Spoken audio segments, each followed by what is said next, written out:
Dimanche de meeting présidentiel, celui du candidat d'extrême droite Éric Zemmour se tient en ce moment même à Villepinte. Il prend la parole en ce moment même, tandis que du côté de la défense, Jean-Luc Mélenchon a rassemblé ses soutiens de la France insoumise. On en parlera avec notre invité Stéphane Wany.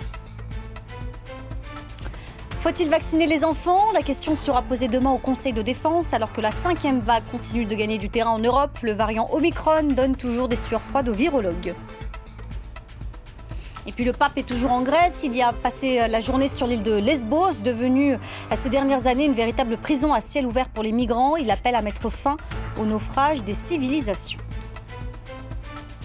Voilà pour les titres, soyez les bienvenus si vous nous rejoignez sur France 24. Reconquête, c'est donc le nom choisi par Éric Zemmour pour son parti politique. Le candidat à l'élection présidentielle tient en ce moment même son tout premier meeting du côté de Villepinte avec une salle pleine, il faut le dire. Près de 20 000 personnes sont présentes sur place. Lui qui prend toujours la parole en ce moment même pour son tout premier discours officiel en tant que candidat à la présidentielle. On en parle avec notre invité Stéphane. On va écouter d'abord un extrait de la prise de parole, on me dit à l'oreillette, avec Éric Zemmour et ensuite on commentera ce premier discours. 15 000 Français qui ont bravé le politiquement correct, les menaces de l'extrême gauche et la haine des médias. 15 000 Français qui ne baissent pas les yeux et qui sont déterminés à changer le cours de l'histoire.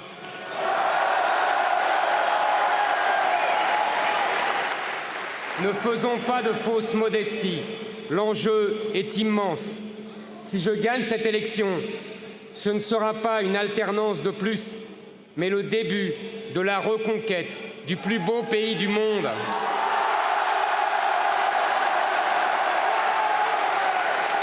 Voilà pour les premiers mots d'Éric Zemmour en tant que candidat à l'élection présidentielle. On commente ce premier meeting avec vous, Stéphane Wany. Bonjour, vous êtes chercheur en communication politique et spécialiste de l'extrême droite en France. Il faut d'abord le préciser. On a entendu ces premiers mots assez forts d'Éric Zemmour. Il disait un peu plus tôt à ses partisans, s'ils me détestent, c'est parce qu'ils vous détestent. Est-ce que clairement, on est dans un discours traditionnel d'extrême droite qui rappelle un peu, il faut le dire, Jean-Marie Le Pen il y a 20 ans? Oui, tout à fait. Ça rappelle tout à fait Jean-Marie Le Pen. En fait, structurellement, même si les mots sont plus modernes, structurellement, on est dans les mêmes logiques, c'est-à-dire c'est la France en danger qu'il faut absolument sauver, danger de mort, bien sûr. Grâce c'est le peuple et sa vitalité qui pourra sauver la France, avec comme leader là Éric Zemmour comme sauveur prophétique. Et bien sûr, victimisation du sauveur, parce que tout le monde, avec la trahison des élites, des médias, tout le monde veut que sa mort, entre guillemets, soit sa mort, comme il l'a dit, je dirais symbolique, soit sa mort physique. On est complètement dans la logique des discours de Jean-Marie Le Pen. Alors, la question a été souvent posée ces dernières semaines à la fille de Jean-Marie Le Pen, Marine Le Pen, qui est elle-même candidate. On lui posait la question, est-ce que vous avez peur d'Éric Zemmour? Est-ce que vous le craignez? Est-ce qu'il peut voler quelques partisans et finalement gagner des points grâce à vous? Lorsqu'on entend un discours fort comme celui-ci, est-ce que réellement il a des chances de gagner des voix du côté du Rassemblement national? Il les a déjà gagnés, c'est-à-dire que ces 13% actuels dans les sondages, ou 12% selon les instituts, les 3/4 proviennent du Rassemblement national, puis un quart provient des Républicains, ou des petits partis de droite comme M. Poisson du Contingent. Donc si vous voulez, il a déjà pris, c'est pour ça que Marine Le Pen n'est plus qu'à 18-19% des voix dans les sondages. En revanche, ce qui est intéressant, c'est que ça peut être l'idiot utile de Marine Le Pen, parce que si Marine Le Pen se maintient devant Zemmour, on se retrouve à un camp d'extrême droite à 35% et puis à 30 ou 28%. Et donc, ça veut dire que Zemmour aura attiré dans, je dirais, le cercle de l'extrême droite française 5-6 points de la droite traditionnelle, ce qui pourra rendre service à Marine Le Pen dans un cadre de deuxième tour. Ça va être vrai si, de campagne faisant, si Zemmour dépasse Marine Le Pen, ça sera aussi vrai pour lui. C'est-à-dire que c'est aujourd'hui, objectivement, le camp de la droite extrême ou de l'extrême droite qui est en train de gagner du terrain. Ces dernières semaines, lorsqu'on entendait Éric Zemmour reprendre la parole, on l'entendait parler de ses arguments phares de campagne, l'immigration, l'islam en France. Très peu d'arguments autour d'un programme économique, alors que la France traverse une crise économique, une crise sanitaire. Est-ce qu'on peut devenir président en 2022 sans aborder ces sujets qui préoccupent en premier les Français ? Eh ben, a priori, non. Si on a l'exemple de Jean-Marie Le Pen, le mur de verre de Jean-Marie Le Pen provenait de là. C'est-à-dire que si on est dans un monorécit, c'est-à-dire s'il y a un seul problème, on ne peut pas voter à une présidentielle simplement sur l'immigration et la sécurité ou le grand remplacement, entre guillemets. C'est-à-dire quid de l'économie, quid des relations internationales dont on ne parle jamais, quid des grands enjeux de recherche, biotechnologie, nanotechnologie, enfin, etc., etc.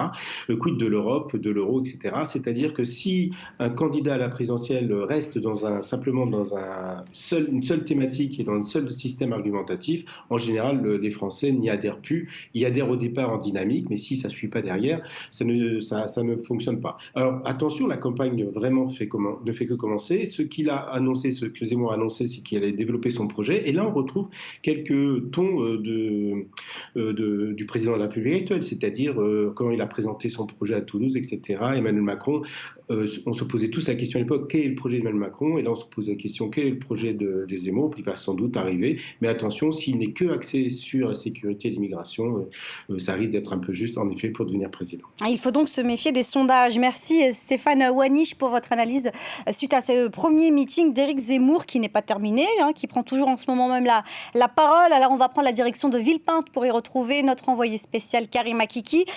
Karim, vous suivez depuis ce matin cette journée de meeting assez spéciale du côté de Villepinte. Qu'est-ce qu'on peut retenir pour l'instant de ce premier discours d'Éric Zemmour? On peut le dire, Éric Zemmour a fait du Éric Zemmour. Éric Zemmour fait du Éric Zemmour. Il a été perturbé deux fois. D'abord, au moment de son arrivée, une personne s'est jetée sur lui. Elle a été exfiltrée par les services de sécurité. Et puis juste derrière nous, un collectif Antifa s'est levé. Ils ont réussi à infiltrer cette manifestation. Eh bien, Éric Zemmour a commencé son discours il y a à peu près maintenant une vingtaine de minutes. Il a développé les thèmes classiques attendu d'Éric Zemmour, d'abord non candidat. Là, avec les vêtements de candidat, il a persisté et signé les thèmes d'Éric Zemmour. D'abord, l'émigration, qui est les causes de tous les malheurs de la France. Et puis deuxièmement, les thèmes également, après les thèmes de remplacement, il a développé, il est en train de le faire en ce moment, le thème du grand déclassement. Il faut dire qu'il y a un sentiment ici assez important. Nous avons pu discuter avec Thibault Jean-Pierre, avec les militants qui sont ici. Ils se sont déclassés, ils se sont délaissés. Eh bien, Éric Zemmour est venu leur redonner espoir, il est venu leur redonner goût à la France, a-t-il dit, avec une rhétorique assez violente, assez guerrière. Il fallait se battre, il faut retrouver la place de la France au fil de l'épée. On dit l'un des intervenants juste avant son intervention, eh bien Éric Zemmour persiste et signe, alors qu'on s'attendait à un discours peut-être un peu plus édulcoré, alors que maintenant il est candidat à l'élection présidentielle. Eh bien non, Éric Zemmour continue, persiste et signe dans ces deux grands thèmes qui semblent être des thèmes de campagne, qui sont le grand remplacement, avec l'islamisme évidemment qui a été pointé du doigt ici, très applaudi quand il a fait des attaques virulentes contre l'islamisme et l'islam, mais également sur ce grand déclassement, retrouver la place de la France, retrouver l'honneur perdu de la France. À chaque fois, la foule a applaudi Éric Zemmour ici. Merci Karima Akiki en direct de Villepinte pour France 24 à l'occasion de ce premier meeting politique du candidat d'extrême droite Éric Zemmour. Sur un tout autre bord politique, Jean-Luc Mélenchon, le candidat de la France insoumise, rassemble du côté de la défense ses soutiens. On écoute un extrait de sa prise de parole, c'était dans l'après-midi. Nous venons montrer au pays pour lui redonner du courage, alors qu'il est plongé dans l'obscurité de débats absurdes où l'on voudrait qu'ils se comptent l'un à l'autre pour des affaires de religion ou de couleur de peau. Nous venons dire et proclamer une grande fois de plus, non, la France, ce n'est pas l'extrême droite. La France, c'est la sécurité sociale, c'est la santé publique, c'est l'émancipation, c'est l'école, c'est la recherche, c'est le partage. Voilà pour la campagne présidentielle française qui débute fortement ce dimanche, mais l'actualité sanitaire n'est jamais bien loin. La 5e vague déferle toujours sur l'Europe, mais depuis plusieurs jours, c'est l'apparition d'un nouveau variant qui préoccupe. Chaque pays compte désormais ses Omicron. 183 confirmés en Danemark, 1 du côté du Sénégal.